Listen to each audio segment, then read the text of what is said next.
So it dawned on me recently, I got this new Dragon Vlog format, and it is the 30th anniversary of the Dragon Ball anime. This is the perfect opportunity for me to just kind of go over my personal history, like with Dragon Ball, how I got into it, how I got into the sub, how I feel about certain elements of the franchise, and, you know, what it's meant to me after all these years, and, like, what it meant to me then and what it means to me now. Also, you know, it's a really good way to kind of kick off this vlog series, and, you know, I've been asked these questions quite a bit, like, you know, how I got to dub and sub and all that jazz, and how I got to the show in general, and never really had, like, a good way of, like, you know, answering those questions, so, yeah, vlog it. Sounds good to me. Like most people, I got into it through, you know, the original Ocean dub, the super edited version that ran on Toonami, though I got into it a little bit sooner than most people, apparently, or at very least, I was aware of it a little bit sooner than most people. The first time I'd ever heard of Dragon Ball Z was on Fox, oddly enough. You know, this was like about a year before it started airing on Toonami. I think Toonami had either just started, like, as a thing, but it didn't have Dragon Ball Z on it yet. And I started seeing ads for it on Fox, and it didn't look good. Like, they used, like, just a bunch of clips that really didn't give you a good idea of what the show was. They used fucking clips of the fake Namek arc of all fucking things. So, yeah, that was not exactly putting your best foot forward in advertising there. So, they look a lot interesting, just never gave a shit about it. Plus, like, it was always kind of hard to catch. Like, they never told you, like, when it came on. So, I was just like, whatever, it's that show. And then, one day, I woke up, like an hour before Fox Kids had started. Before the whole Fox Kids lineup started. So this is just normal Fox. And, Dragon Ball Z is on. I'm like, oh, it's that show. Yeah, I'll watch an episode of that, I guess, before my actual shows I want to watch come on. And it was Tree of Might, because, you know, back then they had Tree of Might cut into 3 episodes. So I watched the first 2 episodes of that. So 2/3 of Tree of Might, and then I started watching Fox Kids after that. And I was just like, man, that Dragon Ball Z show. Yeah, I'm going to wake up early enough to see that every week. So I did. I tried to, or at least I would try to. And there was no consistency in how they aired that show. They always, they would show like one episode, and then the episode that followed it right after, and then they would, like a week would roll around, and then it would be like a completely different episode. It wouldn't be like the next episode from last week. It would just be a different episode in the run, and then the episode that followed that immediately. And so I get to see like 2 parts of a story, and then a week later I would jump into like 2 other parts of the story, and I was just like, okay, fuck it, I'm not watching this, because like it didn't make any sense to me. Like I had no clue what the hell was going on. I was just like, this show feels like a jumbled mess, and I wasn't sure what the hell was going on. And then it started airing on Toonami. I was just like, I remember you. I'm not gonna be fooled by you again. But then my friends started watching it, and they were like, no, man, it's like super cool and stuff. And I was just like, alright, so I started watching it, and lo and behold, it's in fucking sequential order. So I was just like, oh, okay, cool. I actually get to watch this show in order now. Like, that's cool. So I got into it then. Like, that's when I really started getting into it. I got into it hard. Like, I was super, super excited when they announced, like, new episodes, because I was watching, like, that and Sailor Moon around the same time. And, like, you know, like, the movies came out. So, like, the movies come out, and, like, you know, they had, like, you know, the Friday movies, and they showed, like, Tree of Might, World's Strongest, Dead Zone. And I get to World's Strongest, and that is my first introduction to the Kikuchi score, the Japanese score, and I fell in love with that score. Like that music, like, and this is before, because I didn't even know that this was, like, oh, like, this is what the Japanese score sounds like. This was just, oh, this is the score that they did for the movies. Or at least for, like, you know, this movie and Dead Zone. But, like, yeah, I felt like, specifically World's Strongest score, I fell in love with so hard. And, you know, lo and behold, years later, I'd find out that it was the Japanese score. But, anyhow, so, like, I get super into Dragon Ball Z, and then a friend of mine tells me that there's Dragon Ball. And I'm like, what do you mean there's Dragon Ball? He goes, no, man, there's like a whole another show before it. I swear, man, I saw a couple episodes of it like way back in the day. I swear it's a real thing. And I was just like, I think you're full of shit. But I mean, it would kind of make sense because they all kind of, it sounds like they had like this whole history before this show. Huh. So I kind of like look into it a little bit, and then like I stumbled across the Saga of Goku box set. That was my first physical like confirmation that there was another series. Just there was a series called Dragon Ball, and it had Goku as a kid, and I was mind blown, and I was so like everyone else was like super excited about things that were coming in the future, and I was too. But like unlike most of my other friends, I was super obsessed with learning more about Dragon Ball, because the idea of, yeah, I'm watching this series, but you know, there's a whole nother series that came before it, another long-running series that came before it. That blew my mind, and I didn't even know it was long-running. I thought like it was just like a 13-episode deal and a movie, and that was it. But like that box set was super expensive because VHS was still relevant back then, and I eventually stumbled across in an FYE. I stumbled across what was it? A VHS copy, an uncut VHS copy of Sleeping Princess and Devil's Castle. And I'm pretty sure that was my first Dragon Ball VHS purchase. And I got that home, I was so excited. It was my introduction to Dragon Ball, and it was fucking amazing. I loved it. Because, I didn't even realize that the dub was fucking atrocious. Because holy crap. Like, the Dragon Ball Z's dub is pretty amateurish for a while. Especially during that Frieza arc. Oh my god. The dub that they did for Sleeping Princess and Devil's Castle is abysmal. It's so goddamn bad.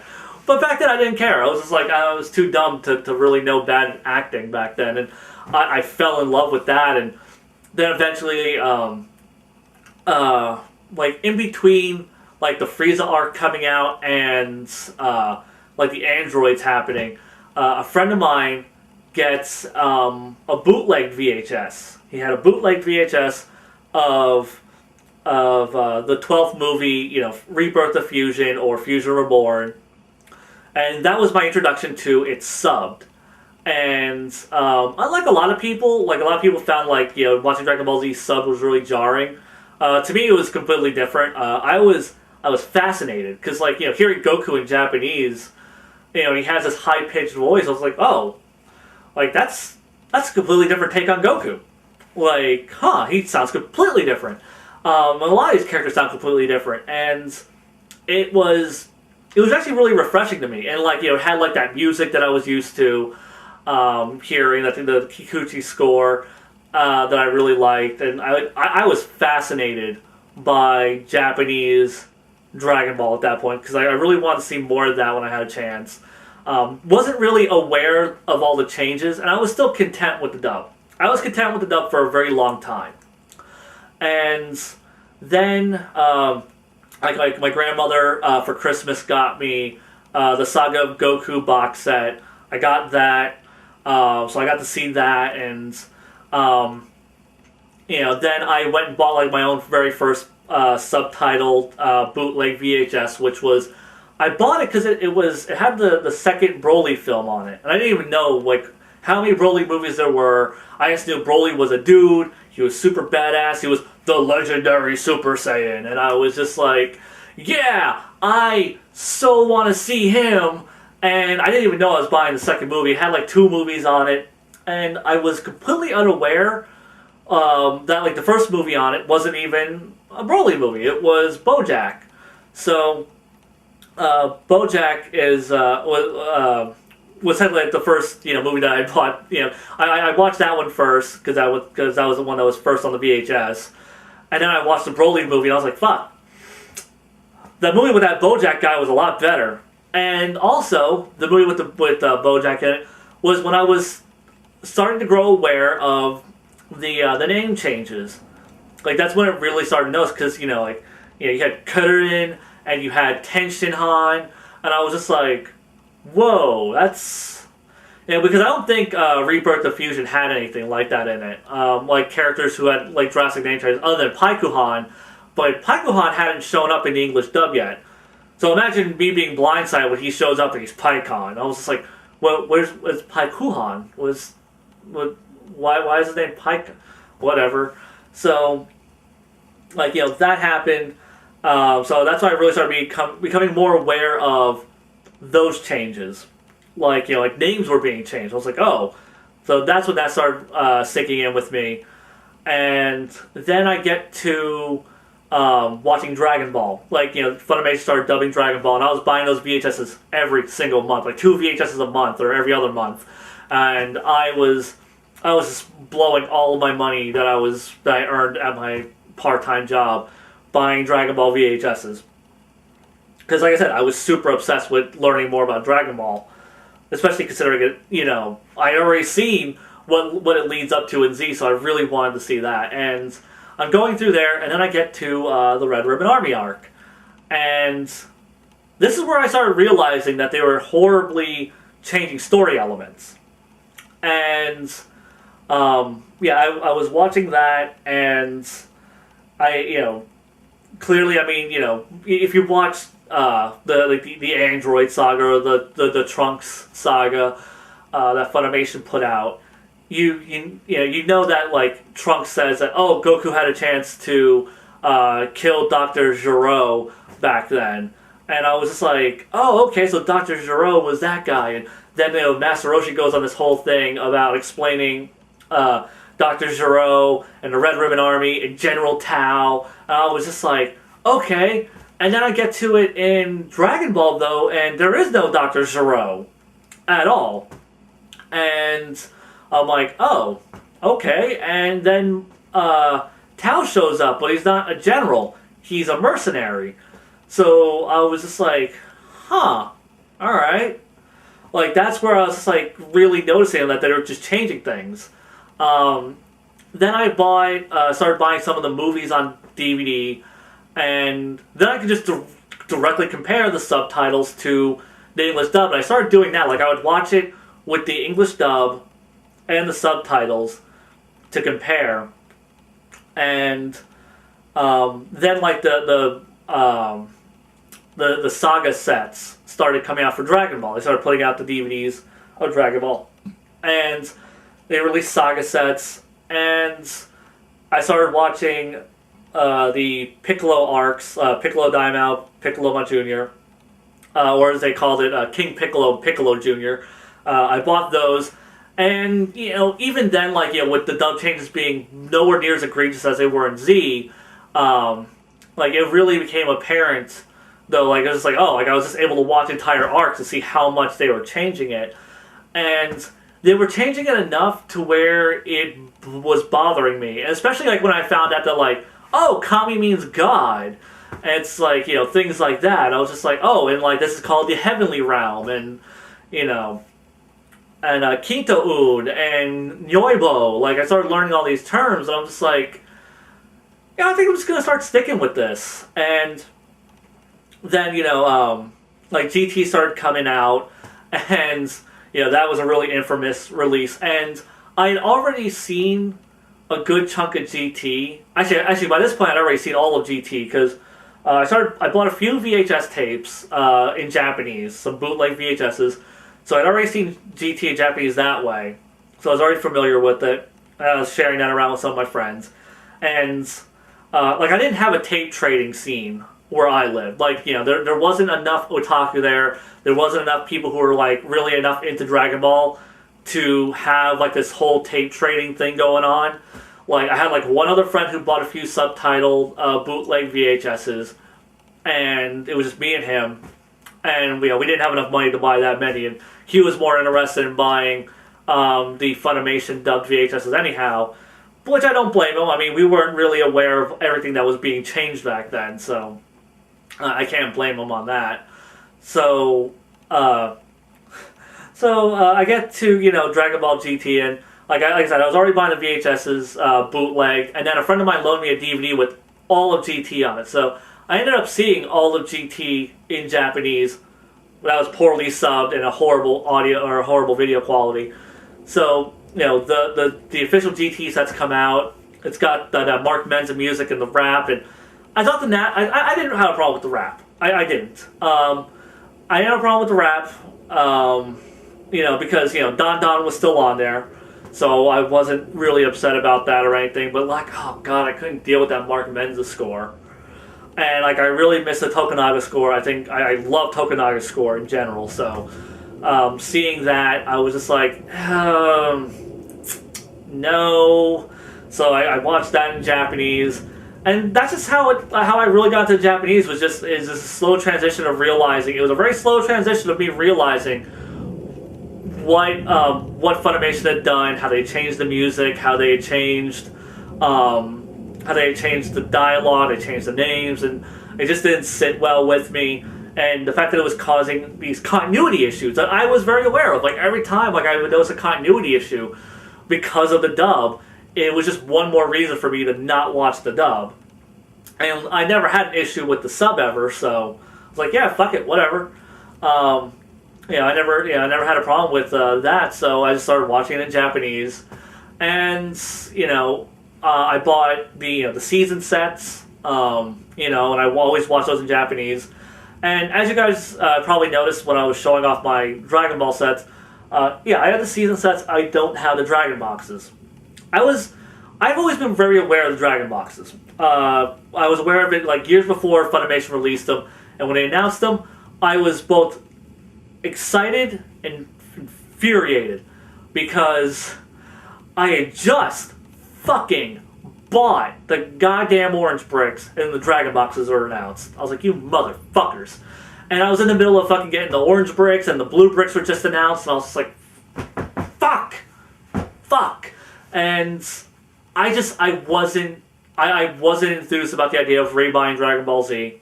So I didn't. I did not rebuy Dragon Ball Z. And plus also, like, I'm into a whole bunch of other anime, so I was buying other anime, and I was just like, I couldn't justify spending money to own Dragon Ball Z a second time after I had just done it. I figured I'd just wait on it. Man, I was a fucking idiot. I probably should have just, bought it. I obviously should have bought it just then. But I didn't.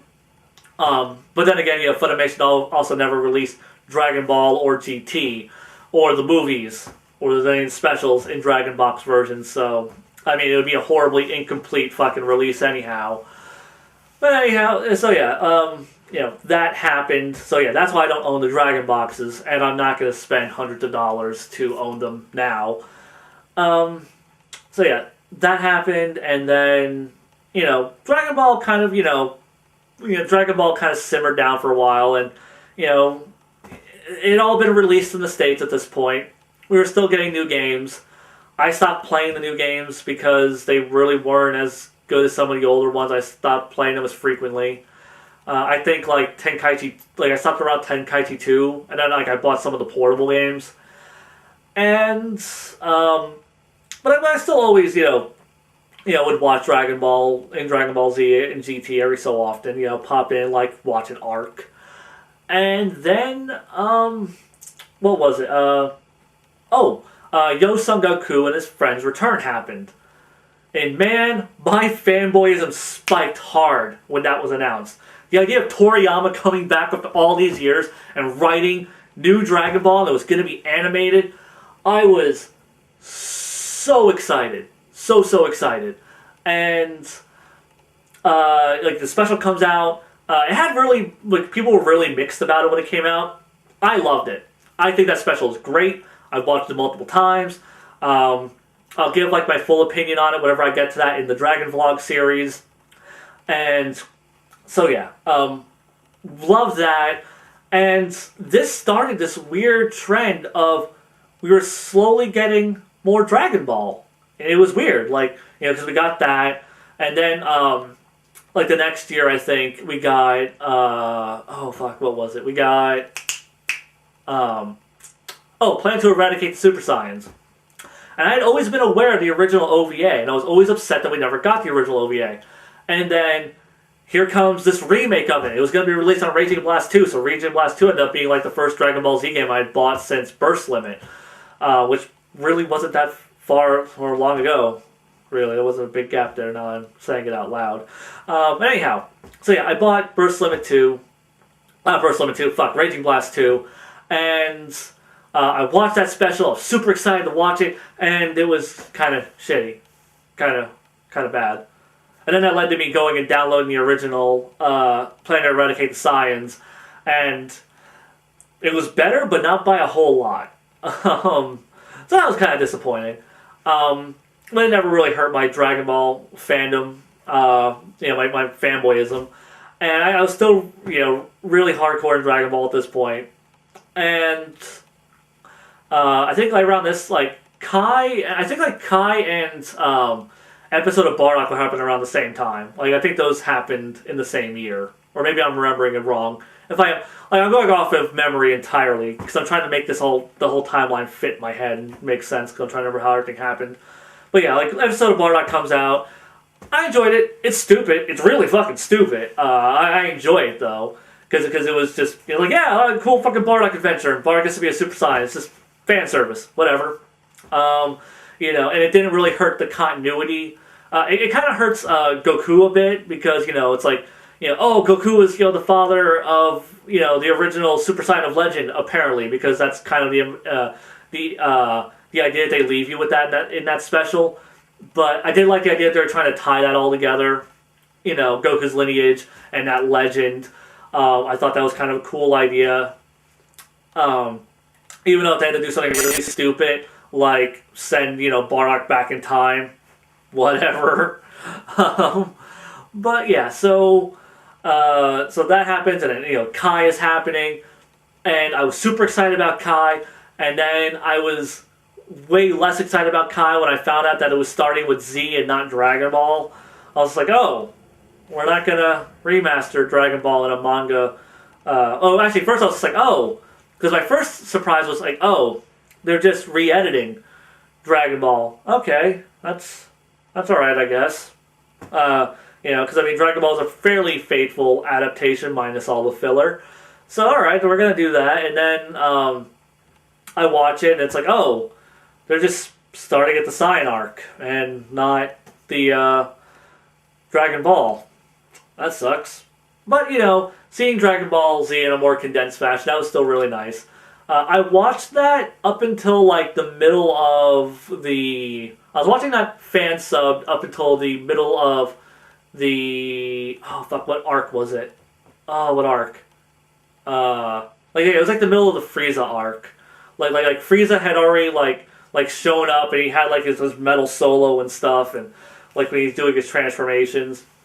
But I never watched the end of that arc. I just stopped keeping up with it at that point. And then I eventually saw it when it hit Blu-ray over in States. But, so yeah, and Dragon Ball, things were starting to calm down a bit. I saw, Dragon Ball Evolution. It looked terrible. I knew it was going to be terrible. It was terrible. And I saw it anyhow in theaters, and then I bought it on Blu-ray because I'm sick. I'm really fucking sick in the head, and I hate myself. But so, I do that, and then something I never fucking expected, Battle of Gods gets announced. Battle of motherfucking Gods. A theatrical film, a full-fledged theatrical film, written by Toriyama, a brand new Dragon Ball, or a brand new Super Saiyan transformation. I am mind blown. I am excited as fuck about this. But I actually forgot how excited I had gotten about it until the Facebook's memory thing had popped up, and it's like, hey, why don't you share this memory? And it was the Battle of Gods poster. When it was first announced, I posted on my Facebook, and Facebook had reminded me about that. And I checked that original post, and it's just me freaking out and gushing and just being super excited. And it reminded me of just yeah, I was super fucking pumped for that movie. I was so excited. And then I started learning more about it and where it kind of fit in the timeline. And I was starting to get a little disappointed. You can just look at my old videos, issues that I've noticed with concerns I had with Battle of Gods before it came out. I did a little video on that, some things I had noticed that were bothersome. And, I think it was 5 things that bothered me. And, so I wasn't... And then I read, and I also read, the full synopsis. And I was growing less interested in that movie because I was like, there's a lot of things I was just like, oh, I don't know. And then I got to see the movie and it was alright. I mean, I don't think it's a good movie by any stretch. It's definitely not the worst Dragon Ball Z movie at all. But yeah, it was really, I was so disappointed. And that really marked my decline in my interest in Dragon Ball. Like, it was really hard for me to give a fuck. Then I heard about the Jocko manga, and I was just like, oh, they gave, fucking Bulma a sister. Okay, because I guess she has a sister now. And, like, Bulma, one of the most explored characters in the whole fucking franchise, has a sister that's never been mentioned. We met her dad, her mother, we've been to her house multiple times, sister never comes up. Fuck it, who cares? So, that, and I didn't even read the Jocko manga, I was, whatever.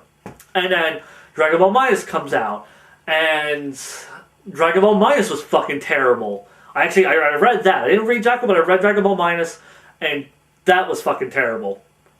I was just like, oh my god, Toriyama just fucking lost it. Like, he can't fucking write anymore. Like, and I think part of the problem is that he keeps writing, like, inside of certain, like, parts of, like, events that have already happened, so he's going back and filling things in, where it's just like, like the 10-year time gap. What happened during that? It's like, it was supposed to be 10 years of peace, you asshole. Now it's like the time frame where the most crazy shit happened in Dragon Ball instead of the most peaceful 10 years in Dragon Ball. And then you have like Dragon Ball Minus, where he just completely fucks up, Goku's backstory and Bardock, and fucking introduces Guinea, everyone was so excited about Guinea. She's fucking worthless and terrible. So yeah, this is where this is where the decline starts happening. It's just, Battle of Gods happened, and then, I heard about Tights, then I read Dragon Ball Minus, and, the new movie gets announced, and I'm like, oh, fuck, do I even care anymore? And, Resurrection F, they're bringing Frieza back, and I was just like, why? Alright, I mean, that's kind of cool, I guess. I mean, the idea of bringing back a villain with the Dragon Balls, it's really not been done. So, I was just like, alright. And I started, I started caring a lot less by this point. And I pretty much read, like, the full spoilers on it. And, God, I was really disappointed by everything I had read. And I get to, like Dragon Ball Super is announced. And the fandom goes wild except for me. Because, fuck, I just didn't care anymore. Like, Toriyama just didn't know how to treat the fucking franchise. Didn't know how to write for it anymore. And so, like, I had zero faith in it. And, and then, like, I see it. And the first 2 fucking episodes are filler. Like, the first 2 episodes, as much as you might like that Vegeta episode, or that half of the Vegeta episode, those first 2 episodes are fucking worthless. They could have been they could have started that so much better, but they didn't. So, that happened, and, I was just, like I said, my decline in interest is just getting worse and worse and worse. Resurrection F hits theaters, I go see it, and I liked it. I genuinely loved it. It was dumb, but it was a big, dumb, fun Dragon Ball Z movie, and honestly, I kind of just needed that. Like, that was something that I was just like, you know what, fuck it. Like, they don't explain a lot of shit, some things don't fucking work and make sense, but honestly, it wasn't really that integral to, it felt like, it was not integral to the lore of Dragon Ball Z. Unlike Battle of Gods, where Battle of Gods felt like it was this big monumental moment, Resurrection F was just like, and then Frieza showed up and we whooped his ass. And it was just a nice little cathartic Dragon Ball Z fun, brawling film. It's kind of what I really needed. I just needed, like, something that just didn't take itself quite as seriously, like something that wasn't that important. And, and and then, Dragon Ball Super, you guys kind of, you guys pretty much know how I've been feeling about that. Like, the Beers arc was just kind of like, and then there was like episode 6, and then it just kind of, and then like the Beers fight actually happens, and it's kind of like a, so, yeah, and then, the Resurrection arc, Resurrection F arc happens, Golden Frieza arc happens, and that was kind of, like, it started off really good, and then kind of, and then spiked up at the end. It was fucking amazing in the last episode of that. And yeah, that's kind of just where I'm at now. Like, Dragon Ball is still something that's very near and dear to me. No matter, like, no matter how many bad things they put out, I'm still going to end up watching them. Because I still have an investment in the franchise. It's like, like the new Ninja Turtle movie came out, and didn't look good. I had very set expectations. I was just like, okay, I expect this movie to be lower tier mediocre, but at least entertaining. And that's where I put my my expectations for that Ninja Turtle movie, and it hit it right there. And I was like, okay, that's good. I was entertained, and So yeah, I mean, like, no matter how good or bad something looks, like, I am still going to go into it. I'm definitely going to go into it as more hesitant than I used to, because I can't get excited about Dragon Ball anymore. Like, between Battle of Gods by the way, I never mentioned, when I read the Jocko manga, I really liked the Jocko manga. So, Resurrection F and the Jocko manga really, like, improved my feelings on Toriyama's writing and him doing stuff. But Super has really been mishandling stuff, and I can't get excited like I used to, because it's just the same. It's like I'm tiptoeing over glass. I'm just really hesitant to just put my faith in it again, and it's kind of like, is it good? Okay, it's still good. Oh, it's terrible. That's okay. I didn't have high hopes. It's getting good again. Not gonna get excited though. So yeah, that's kind of where I'm at. Like I said, Dragon Ball is still near and dear to me. It is still one of my favorite franchises of all time. Like, you want to talk about, like, things that mean the most to me in terms of, like, entertainment and things that have helped shape me as an individual. It's like Teenage Mutant Ninja Turtles, Dragon Ball, like right there, right underneath it. So, and then probably, like, I don't know, like Power Rangers and some other stuff. But yeah, so. Yeah, like, it's still really high up down there for, like, nostalgic properties, and I still really enjoy it, even though, like, I can look at it more critically now, and, like, certain arcs don't hold up near as well as they did, and some arcs I think are a lot better than I thought when I first saw them. And this is, like, this whole Dragon Vlog series is all about that, to see, at my current level, like, after having seen this series as many times as I have, and just going through it in sequential order, how do I feel about all of these arcs now? This Dragon Ball as a whole, and going through it and re-experiencing it. And just kind of taking you guys on that journey. And so far it's been pretty good. And I'll be putting out the first Dragon Vlog for the Pilaf arc pretty soon after this goes up. Probably a couple of days after, maybe like 3 or 4, I don't know. It'll come up eventually. And yeah. That pretty much sums up everything. Oh, wait, actually it doesn't sum up everything. Well, it sums up this whole thing I wanted to do, this vlog on. People keep asking me, like, how am I going to do the Dragon Vlogs? And, like, oh, are you going to do English and Japanese? Really, guys? Do you need to ask me which one? I'm doing it in Japanese. I don't watch the English dub. I don't care for the English dub. I made that clear plenty of times. And, also, even if I were a fan of the English dub, like, I want to experience Dragon Ball like the anime, like, kind of like in its purest form, like, with as few plot holes as possible, and, I want to experience it in sequential order from beginning to end, like, in its original form. And so, and that means not watching Kai. I had a lot of comments of people saying, you should do Kai instead. Watch Kai. Kai is so much better than Z. Okay, first off, I don't entirely agree with that. Secondly, that kind of defeats the purpose. Like, I mean, I enjoy Kai. I've watched Kai. I like Kai. My ideal way of watching Dragon Ball Z would be to kind of alternate between the two for certain parts. Because I think the Saiyan arc, I like the Saiyan arc more in Z, but I like Frieza and the Artificial Human arc, and I'm pretty sure I like the Majin Buu arc more in Kai. But also, I want to see the filler arcs. So yeah. But you know, that would be my ideal way of watching Dragon Ball Z. But this isn't about my ideal way of watching Dragon Ball Z. This is about me watching it, like, you know, once again, how it originally aired. It is getting that original version. Also, a lot of that filler is relevant to GT. So whenever I get to GT, I'm going to need that full context, even though I already had the full context. I'm going to, you know, like, I want to watch it just how it aired. So I'm going to go for Dragon Ball all through Z, all through GT. And I understand that this is, like, that some parts would be better to watch in Kai, but that's not the point. The point is to judge these arcs, how they hold up, based on how they were originally adapted.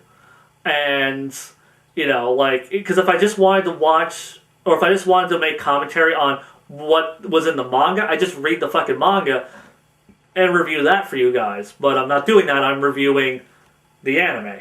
So yeah, that wraps up this vlog. I hope you guys really enjoyed it. I hope you guys, now you guys kind of know where I come from with Dragon Ball, my whole history with it. Sorry this fucking video is so goddamn long. I don't know how long I've been talking, but I know it's fucking long. It's probably close to like 40-something minutes. But anyhow, probably longer. Anyhow, though, that wraps up everything I was going to say. Hope you guys enjoy the first real Dragon vlog that's coming up soon. Till then, Zeon, out.